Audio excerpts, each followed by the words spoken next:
تفسیر قرآن صراط الجنان کا مطالعہ کر رہا تھا.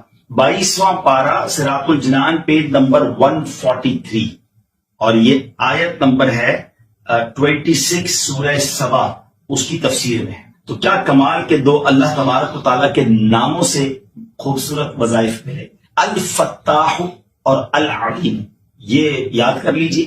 علامہ اسماعیل حقی رحمۃ اللہ تعالی فرماتے ہیں الفتاح، یہ اسم مبارک کا خاصہ یہ ہے کہ اس کی برکت سے مشکلات آسان ہو جاتی ہیں، دل روشن ہو جاتا ہے اور کامیابی کے اسباب حاصل ہو جاتے ہیں. نماز فجر کے بعد جس نے سینے پر ہاتھ رکھ کر 71 ٹائمز اس اسم کو یعنی یا فتاح یہ پڑھا تو اس کا دل پاک اور منور ہو جائے گا، اس کا کام آسان ہو جائے گا اور اس کی برکت سے رزق میں بھی وسعت ہوگی. اور دوسرا ہے العلیم، اس اسم مبارک کا خاصہ یہ ہے کہ اس کا ورد کرتے رہنے والے کو علم اور معرفت حاصل ہوگی. یہ بھی پڑھتے رہا کریں العلیم العلیم العلیم. اللہ تعالیٰ مجھے اور آپ کو اپنے ناموں کا اور اپنا ذکر کرنے کی توفیق عطا فرمائے.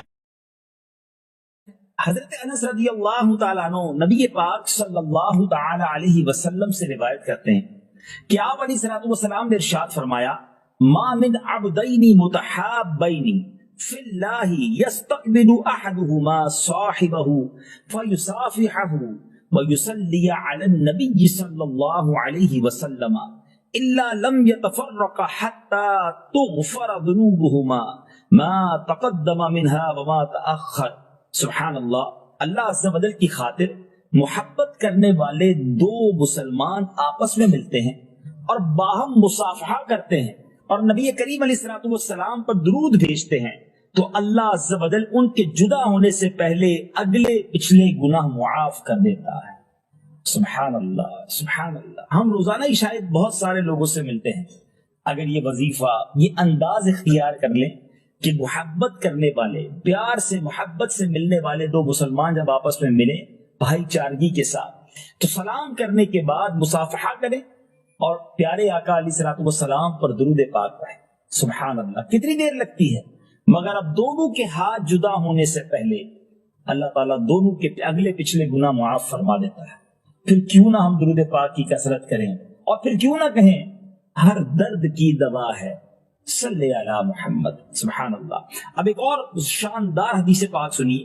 حضرت سیدنا انس بن مالک رضی اللہ تعالیٰ عنہ فرماتے ہیں رسول اللہ صلی اللہ تعالی علیہ وسلم نے ارشاد فرمایا من صلی علی صلاۃ واحدۃ صلی اللہ علیہ عشرا ومن صلی علی عشرا صلی اللہ علیہ مئۃ.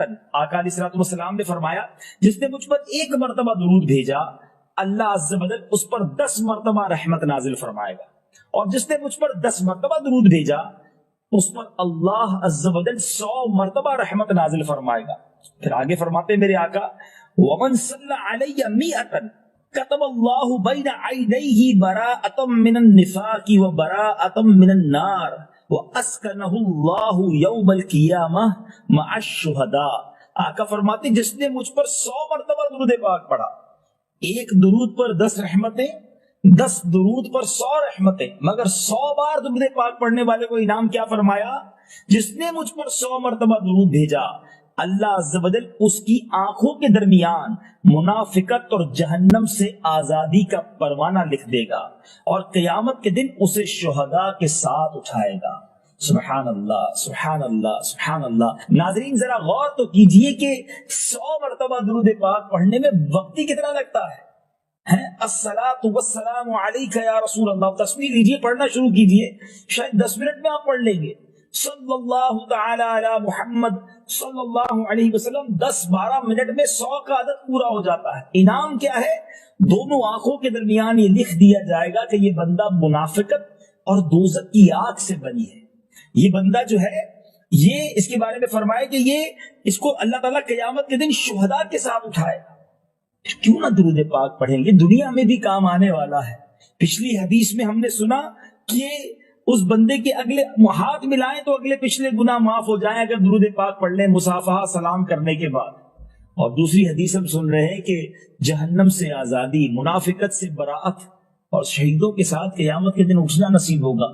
کتنے بڑے بڑے انعام ہیں، ہم سنتے جا رہے ہیں اور ایمان تازہ ہوتا چلا جا رہا ہے. سبحان اللہ. بی بی عائشہ صدیقہ رضی اللہ تعالیٰ عنہ سے مروی ہے کہ نبی پاک علیہ الصلوۃ والسلام نے ارشاد فرمایا جب کوئی بندہ مجھ پر درود پڑھتا تو فرشتہ اس درود کو لے کر اوپر جاتا ہے اور اللہ عز و جل کی بارگاہ میں پہنچاتا ہے. اللہ عز و جل فرماتا ہے اس درود پاک کو میرے بندے کی قبر میں لے جاؤ. یہ درود اپنے پڑھنے والے کے لیے استغفار کرتا رہے گا اور اس بندہ خاص کی آنکھیں اسے دیکھ کر ٹھنڈی ہوتی رہیں گی. سبحان اللہ. قبر میں بھی کام آئے گا. دنیا میں پڑھا ہوا درود قبر میں راحت کا باعث بنے گا. ایک ایسا غلام کہ جس نے نبی پاک کو تلاش کیا تو کس اسٹرگل کے ساتھ تلاش کیا. آقا علیہ الصلوۃ والسلام کی تلاش میں کس طرح وہ مارے پھرتے رہے اور جذبہ کیسا تھا کہ اپنے آپ کو بھی بیچ دیا.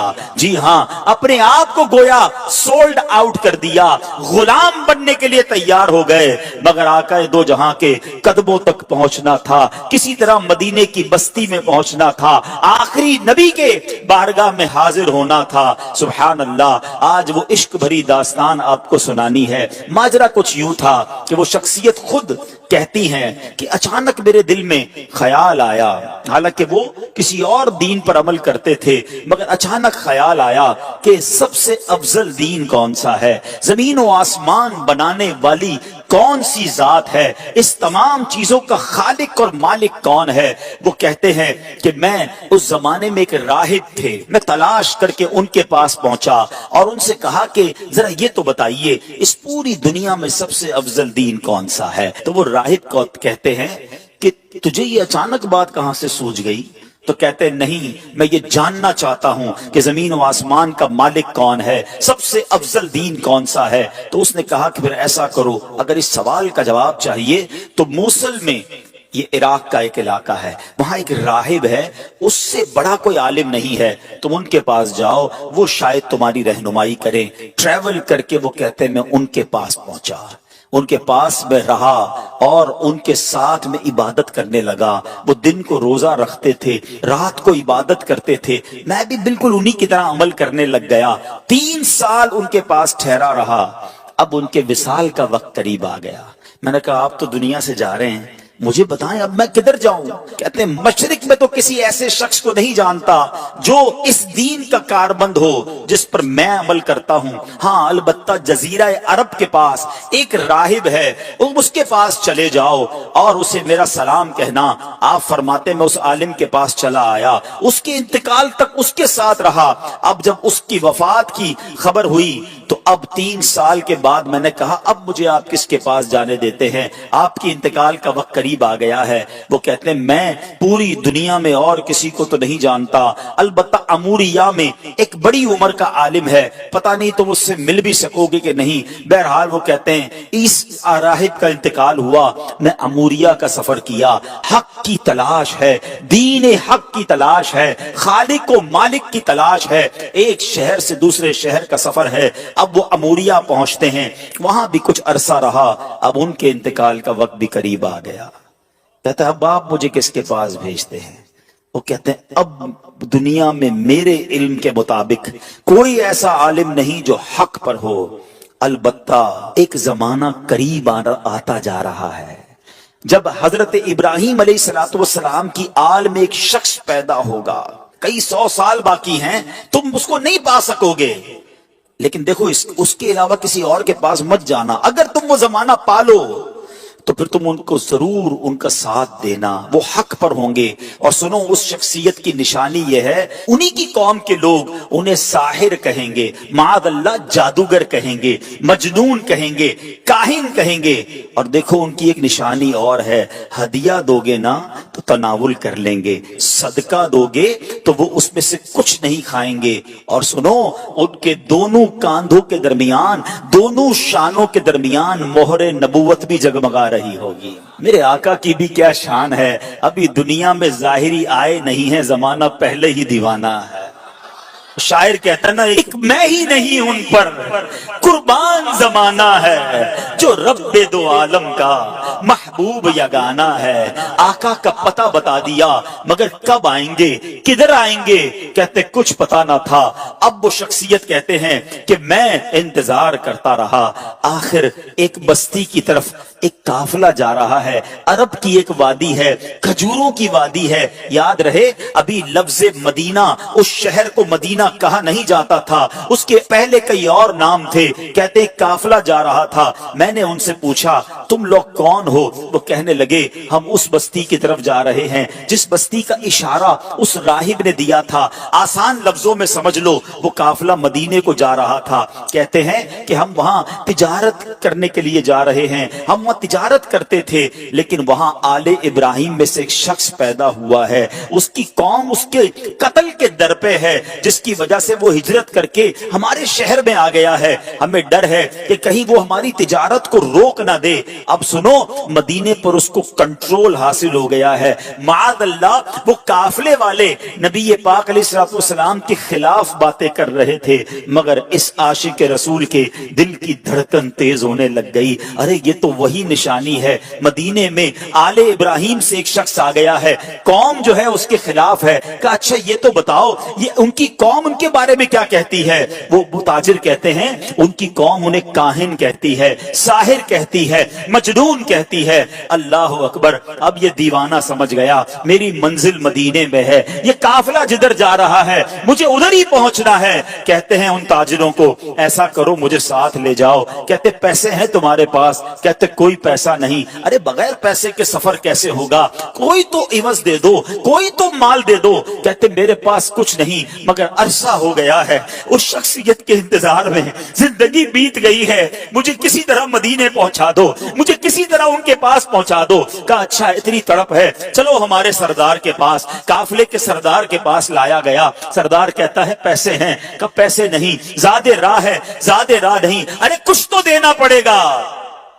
میرے پاس اور تو کچھ نہیں ہے، ایسا کرو مجھے ہی خرید لو، مجھے غلام بنا لو، تمہاری خدمت کرتا رہوں گا، کسی طرح مدینے لے جاؤ۔ سنو میرے پیارے اسلامی بھائیوں، صدیوں پرانی داستان ہے۔ ایک دیوانہ آقا کی یاد میں تڑپ رہا ہے، انہیں دنیا کے کونے کونے میں تلاش کر رہا ہے۔ اب تاجر کہتے چلو تمہیں غلام بناتے ہیں۔ ایک بار نہیں، دو بار نہیں، بتایا جاتا ہے شہر مدینہ تک پہنچتے پہنچتے یہ دیوانہ 10 بار بکتا گیا۔